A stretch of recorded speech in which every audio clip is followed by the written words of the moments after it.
आइए हम लोग आज फिर से अब 4 बिंदु से बनने वाले चतुर्भुज की बात कर लेते हैं।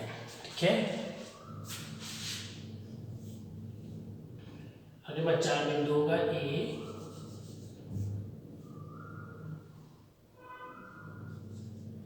चतुर्भुज। ठीक है, आपके पास 4 बिंदु दिए हुए होंगे। ठीक, ए बी सी इनको हम मान सकते हैं, पी क्यू आर एस मान सकते हैं। ठीक है, बताना है कि 4 बिंदु से किस प्रकार का चतुर्भुज बनेगा, यानी वो बिंदु किस प्रकार के चतुर्भुज के शीर्ष होंगे। तो चतुर्भुज की बात कर ले हम लोग। चतुर्भुज में एक होता है, हम लोग क्या क्या पढ़ते हैं, हम लोग स्टार्टिंग करें। देखो क्या, सम चतुर्भुज, सम चतुर्भुज। ठीक है, फिर हम लोग क्या पढ़ेंगे, वर्ग, फिर आयत,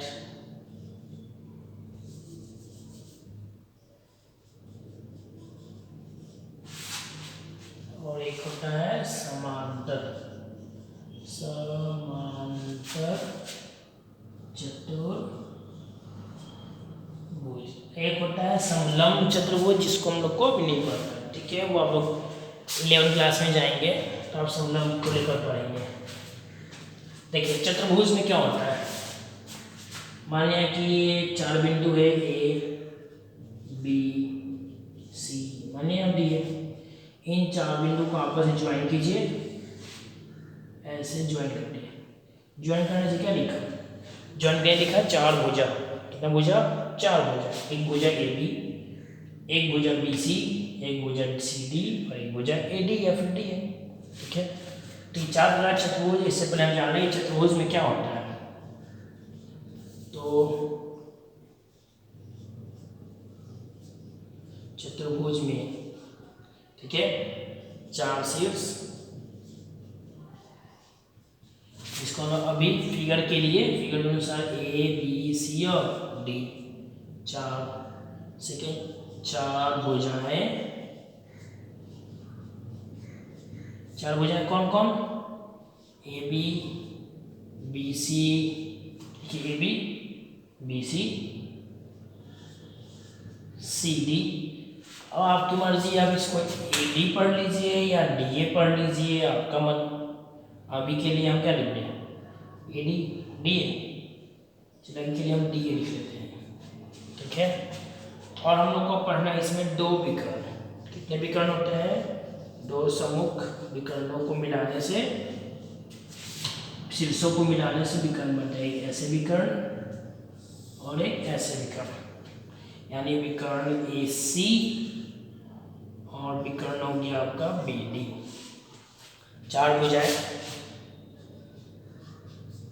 ठीक है, और 2 विकर्ण ए सी और बी डी। ठीक है, चतुर्भुज की पहचान में आपको करना कुछ नहीं है। ए बी सी डी 4 बिंदु होगा। ठीक, उससे आपको सबसे पहले ए बी निकालना है, एक 2 स्तर से 20 निकालना है, सी डी निकालना है, और क्या निकालना है, डी ए।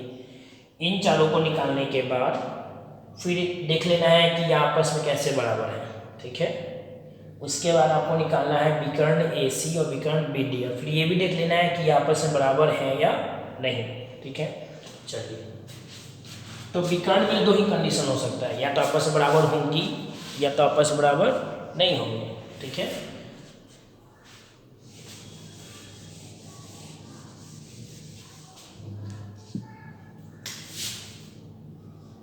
ए सी और बी डी में, इसमें क्या हो सकता है, या तो ए सी बराबर बी डी,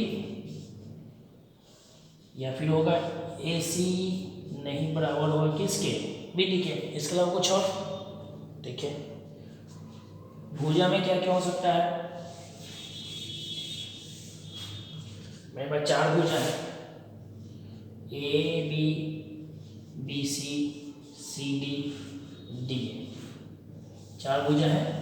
ठीक है, ये आप पहले ये जान लीजिए, सम्मुख भुजा की बात होता है, सम्मुख भुजाएं, सम्मुख भुजाएं जो आमने सामने हो। आमने सामने कौन कौन, ए बी के सामने कौन है, सी डी। ए बी और सी डी समूह भुजाएं हैं तथा और कौन, बी सी और डी ए, बी सी और अब ए डी लिख सकते हैं, बी सी और डी ए क्या है, समूह भुजाएं, ठीक है। और क्रमागत भुजाएं कौन, A B, B C, C D, D A, ठीक है, फिर डी और ए बी। तो इसमें हमको सिर्फ दो कंडीशन से ही चतुर्भुज का प्रकार होगा, इसके अलावा कुछ और आया तो वो चतुर्भुज के प्रकार में नहीं जाएगा। उससे यानी उससे ये पता चल जाएगा कि इसे किसी प्रकार का चतुर्भुज नहीं बन रहा है। सिर्फ चतुर्भुज तो बन रहा है, लेकिन किसी प्रकार का चतुर्भुज नहीं बन रहा है। प्रकार का मतलब समचतुर्भुज नहीं बनेगा, वर्ग नहीं बना, आयत नहीं बना और समांतर चतुर्भुज नहीं बना। इसमें क्या क्या हो सकता है, तो इसको ध्यान से देखिए। इसमें ए बी बराबर सी डी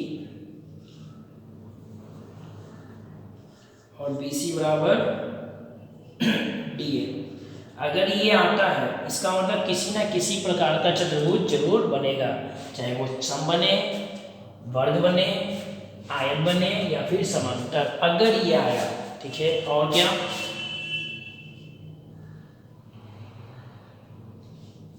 ए बी बराबर बी सी बराबर सी डी बराबर डी ए, चतुर्भुज बनेगा।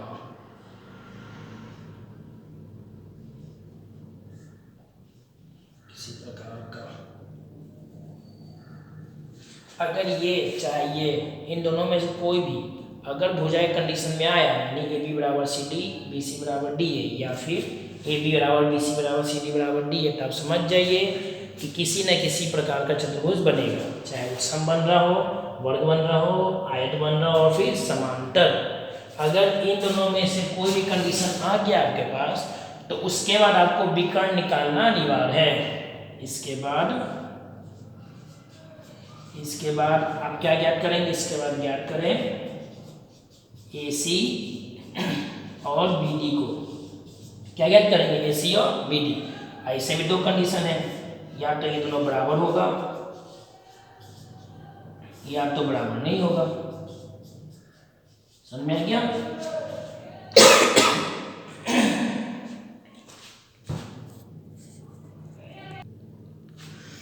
फिर से मैं दोहरा दूं, चतुर्भुज में चार भुजा, दो विकर्ण।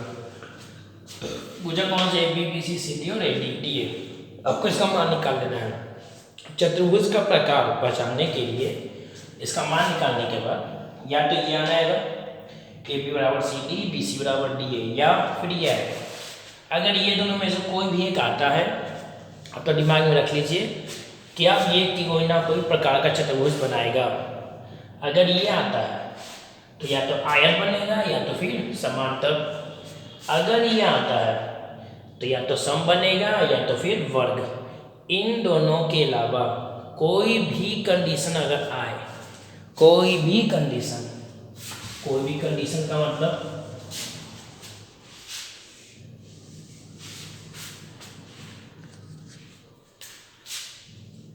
ए बी बराबर बी सी बराबर सी डी नहीं बराबर डी ए, ये ऐसा भी हो सकता है, या ए बी बराबर सी डी बराबर डी ए और नहीं बराबर मिल जाए तो बी सी, ऐसा भी हो सकता है, या ए बी बराबर डी ए बराबर बी सी नहीं बराबर सी डी, ठीक है, या डी ए बराबर बी सी बराबर सी डी और नहीं बराबर ए बी। कोई कन्फ्यूजन, या ए बी बराबर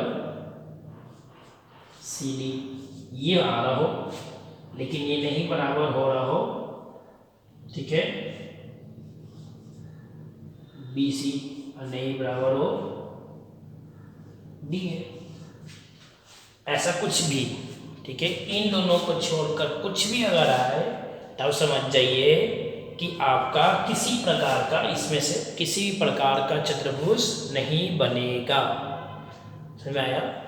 फिर से समझिए, A B B C C D और डी ये निकालना है।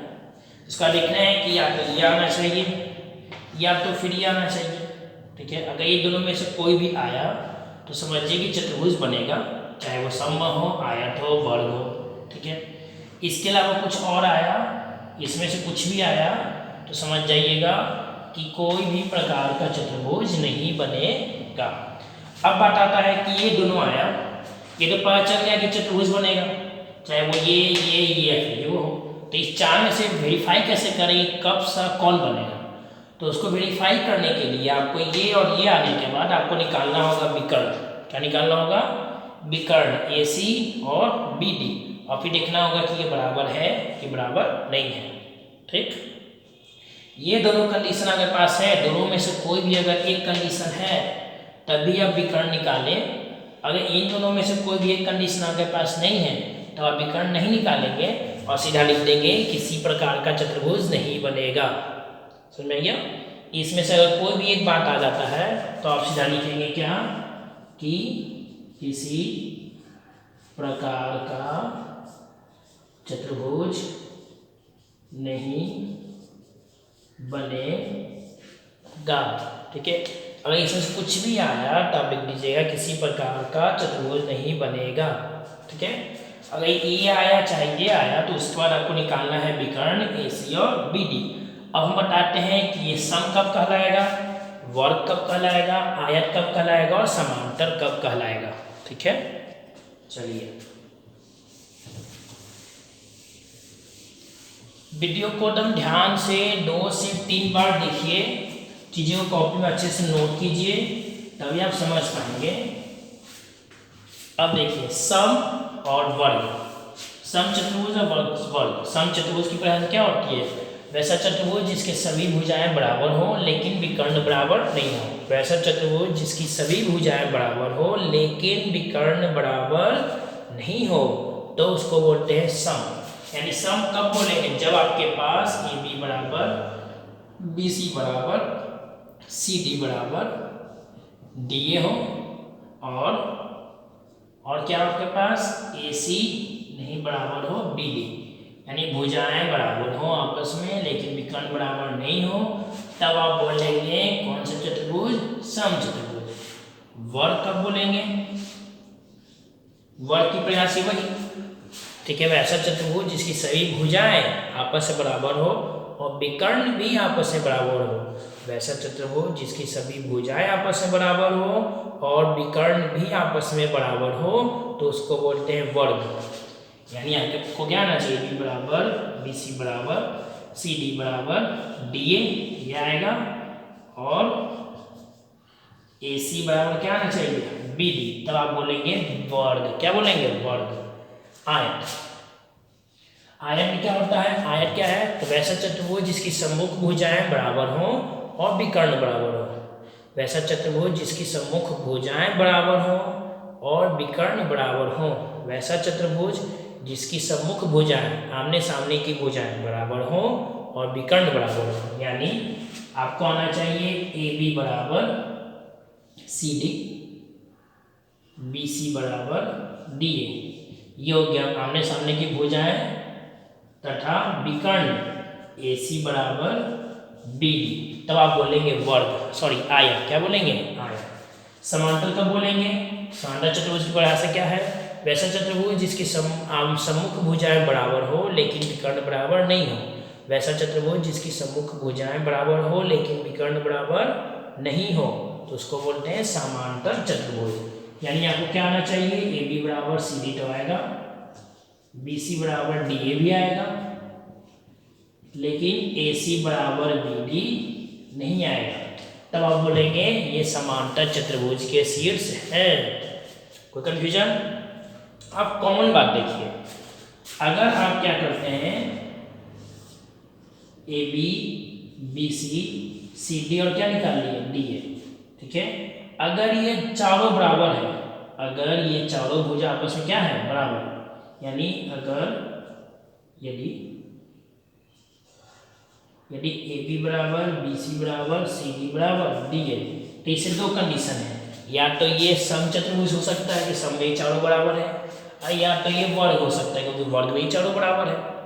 तो सम और वर्ग इन दोनों को कौन अलग अलग करेगा? तो ये अलग करेगा विकर्ण। कौन अलग करेगा? विकर्ण, क्योंकि सम में विकर्ण बराबर नहीं है लेकिन वर्ग में विकर्ण बराबर है।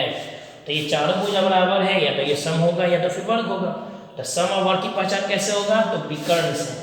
विकर्ण बराबर नहीं तो सम, और विकर्ण बराबर तो वर्ग, ठीक है। उसी तरह अगर आमने सामने की भुजा बराबर है, ए बी बराबर सी डी, बी सी बराबर ए डी, तो इससे भी दो बात, या तो ये आयत होगा क्योंकि आयत में देखिए आमने सामने की भुजा बराबर, या तो ये समांतर होगा क्योंकि इससे आमने सामने की भुजा बराबर। अब ये पता कैसे चलेगा कि ये आयत है कि समांतर, इसलिए हमको निकालना होता है विकर्ण, क्योंकि विकर्ण दोनों को अलग अलग कर देता है, क्योंकि आयत में विकर्ण बराबर है और समांतर चतुर्भुज में विकर्ण बराबर नहीं है। आमने सामने की भुजा बराबर दोनों में है, आयत में भी और समांतर में भी। अब दोनों की पहचान कैसे है, तो विकर्ण से, इसलिए हमको AC और BD निकालना पड़ता है। तो विकर्ण बराबर तो आयत बोल देना, और विकर्ण नहीं बराबर तो समांतर चतुर्भुज बोल देंगे। समझ आ गया। अब इसको बनाना कैसे है वो देखिए।